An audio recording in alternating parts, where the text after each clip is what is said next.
Assalamualaikum warahmatullahi wabarakatuh. Jumpa lagi di channel RPM Jawa.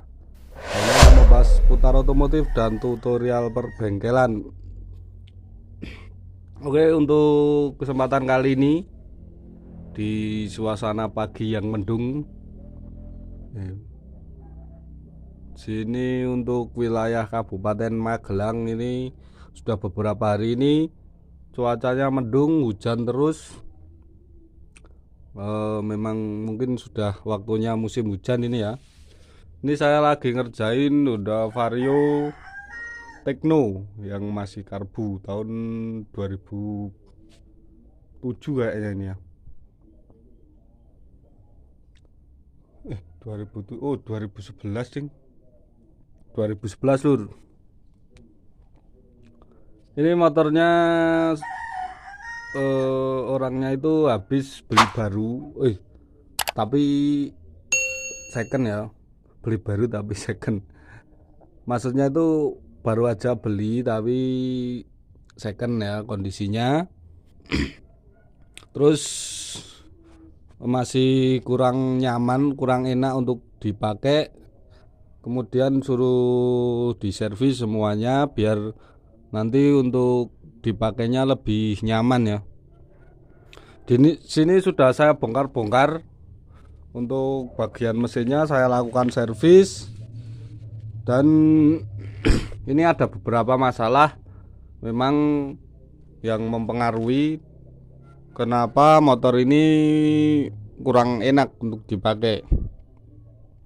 Jadi teman-teman, jika membeli motor baru tapi kondisinya second, itu alangkah baiknya itu diservis dan dicek-cek beberapa bagian yang nantinya itu biar kedepannya itu lebih nyaman untuk dipakai ya. Karena untuk pemakai sebelumnya kita nggak tahu ya kondisinya, perawatannya itu bagaimana.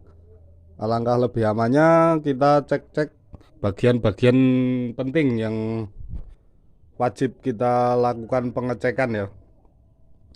Untuk yang pertama itu pengecekan bagian oli mesin dan oli gardan. Kita pastikan untuk oli mesinnya dan oli gardannya benar-benar masih bagus atau sudah jelek ya untuk kondisi oli mesinnya, atau kita langsung saja kita lakukan penggantian oli. Yang pertama harus kita lakukan ya. Kemudian yang kedua, karena ini untuk masalahnya kemarin itu motornya lemot, kurang bertenaga ya. Biasa untuk penyakit-penyakit motor matic lama itu biasanya seperti itu. Jadi untuk keluhan seperti itu kita harus cek bagian karburatornya.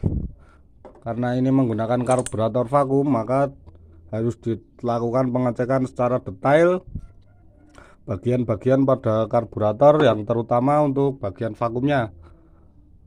Dan untuk motor ini kondisi vakumnya ini sepertinya masih bagus, cuma ini barangnya imitasi ya. Sepertinya juga belum lama diganti, ini kayak masih baru, tapi masih oke lah, masih bisa dipakai. Kemudian untuk bagian-bagian yang lain masih aman, vakum diafragma juga nggak bocor. Mungkin ini untuk koin skepnya aja ya yang sudah mulai aus ini. Nanti kita coba dulu bagaimana. Biasanya kalau koin skepnya ini aus, dia itu jadi waktu posisi nutup seperti ini dia kurang rapat ya, menyebabkan langsamnya itu biasanya naik turun, tidak stabil. Kemudian dilakukan pengecekan bagian klep, kita setel ulang untuk setelan klepnya. Ini kondisinya hitam banget ya, bertanda untuk pemakai sebelumnya itu mungkin jarang diganti oli.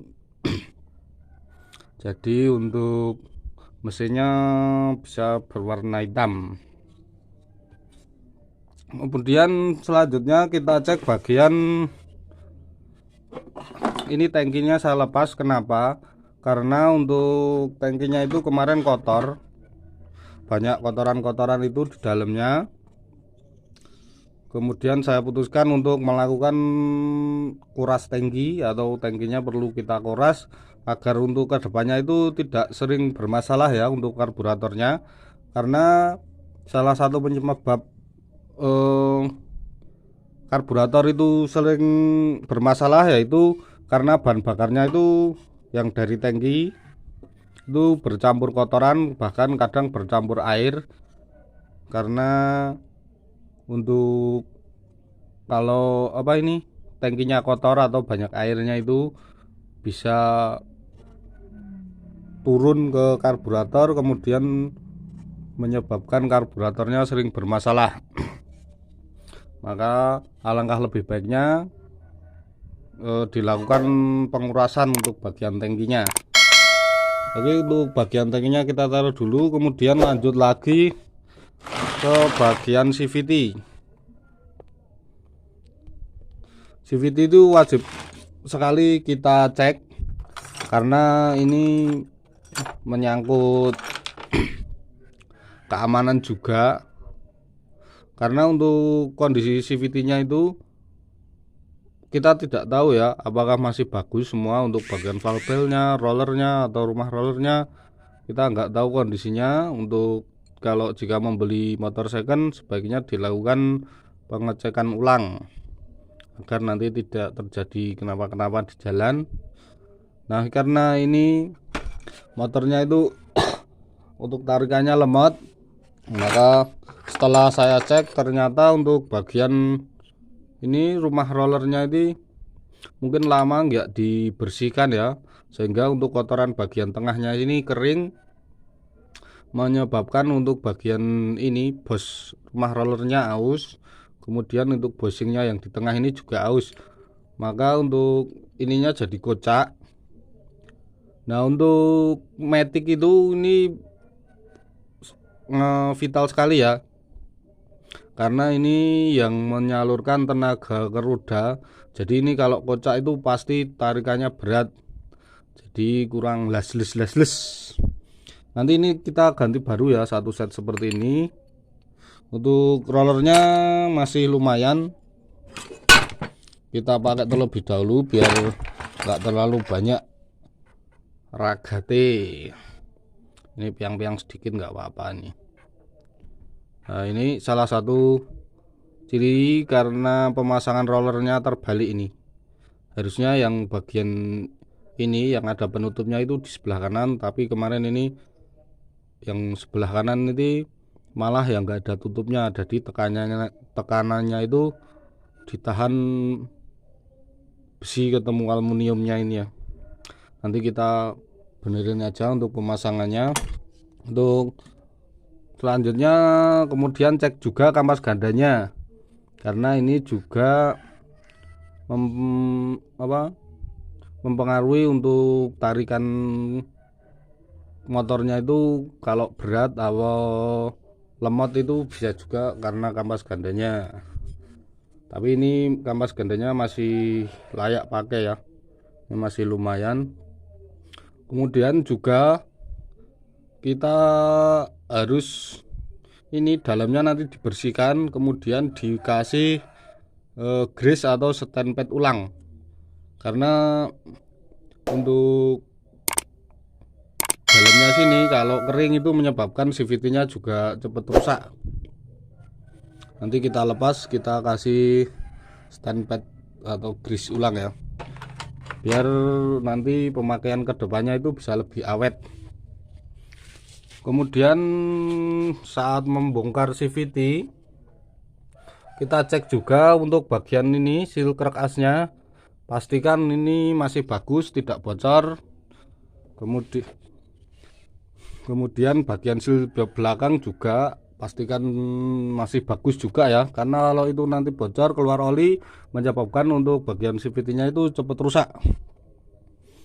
Kemudian itu untuk fokus mesin ya, jadi untuk kaki-kaki ya paling ini shockbreaker depan belakang. Kemudian cek juga bagian bushingnya, busing ini, busing arem metik ini pastikan masih kencang juga ya. Ini agak goyang, nanti kita lakukan penggantian juga ya. Nanti saya akan buatkan tutorial cara mengganti busing ini tanpa menurunkan mesin ya.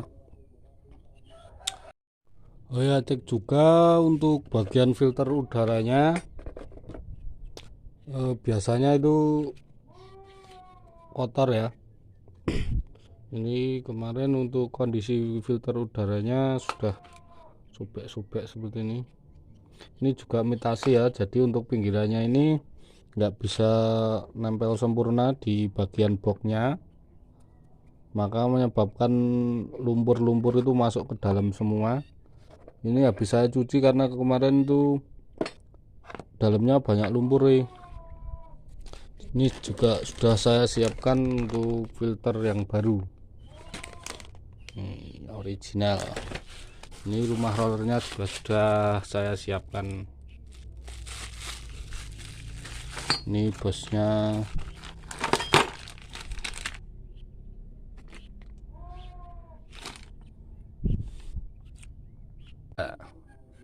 Oke, mungkin cukup sekian dulu untuk video kali ini.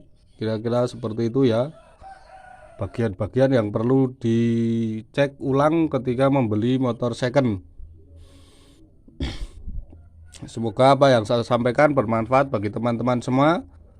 Terima kasih telah menonton video ini. Jangan lupa dukung terus channel RPM Jawa dengan cara like, share, dan subscribe. Kemudian nyalakan loncengnya agar tidak ketinggalan video-video saya selanjutnya. Akhir kata, wassalamualaikum warahmatullahi wabarakatuh. Salam sukses.